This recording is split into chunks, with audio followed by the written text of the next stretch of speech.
Good morning, guys, and welcome to Raymond and Raymond. I'm here with my friend Gable Partridge and Chris Perry. Today we're going to be talking about MLB. Chris, what do you think about the pitch clock in the MLB? I think it should absolutely be put into the game.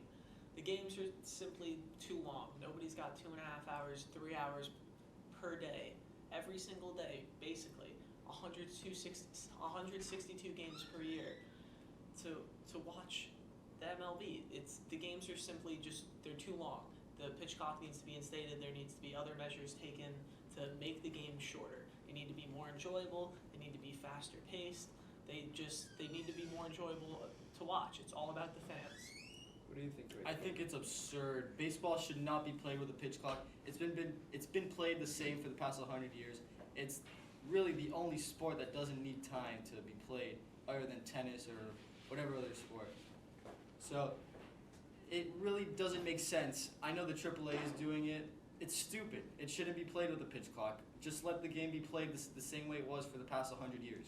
The problem is that the MLB is falling behind other major sports like the NBA and the NFL. And the MLB was always, they dish out the largest contracts. They've got all of this income, but now they're starting to fall behind these other sports because nobody's got enough time to watch these games. Therefore, ratings fall, revenue falls, and that's the entire point of the sport, is to make it enjoyable for the fans, and therefore the fans will pay to watch the game. Baseball is suffering because the games are just too long.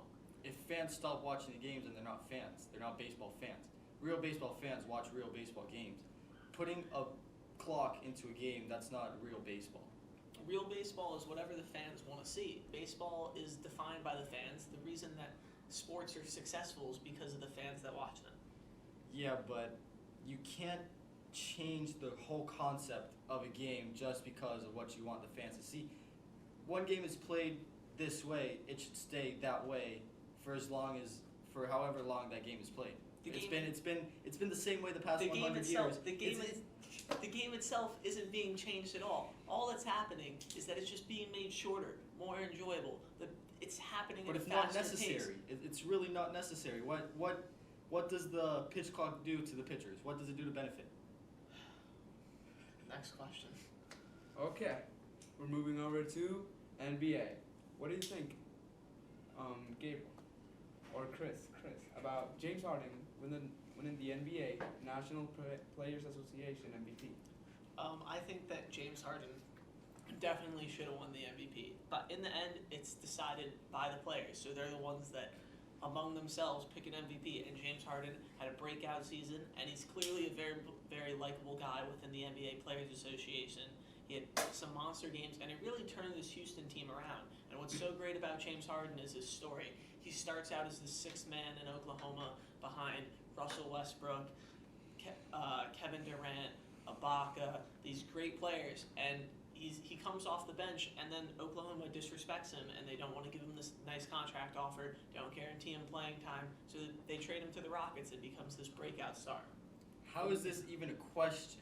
Stephen Curry obviously should have won this award. He had one of the best seasons in a while by any point guard. He won the MVP in the regular season. He passed a bunch of records. He won the finals. How is this even a question that he didn't win the MVP? Because it's the players that decide who wins the MVP, and for them, Yeah, but the stats show Steph Curry was a better player in the regular season.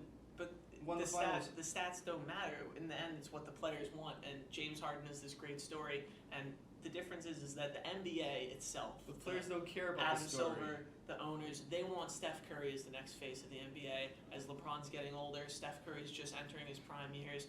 He's this new breed of NBA players. They sit behind the three-point line. They really control the game. But James Harden, he drives to the basket. He can shoot threes. He's a really versatile player in the way that Steph Curry really isn't. And that's what the NBA players thought was the most valuable. Steph Curry is like a machine from behind the arc, and his pass is super flashy. He's probably the best player right now in the league.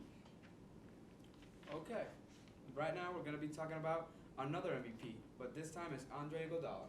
What do you think, Gabriel, about Andre Iguodala winning the MVP in the finals? I think LeBron should have won it. Although Cleveland did lose, LeBron led both teams. It's the first time in NBA history that this happened. LeBron led both teams in points, rebounds, and assists. That's unreal. That's that's got to be the MVP caliber performance. In order to be the most valuable player to a team, your team has to win the game, has to win the series. They have to win the games, and they have to prove to be the best team. And in the end, Iguodala is what pushed the Golden State Warriors over the top. LeBron couldn't win it for his team, therefore he wasn't the most valuable player.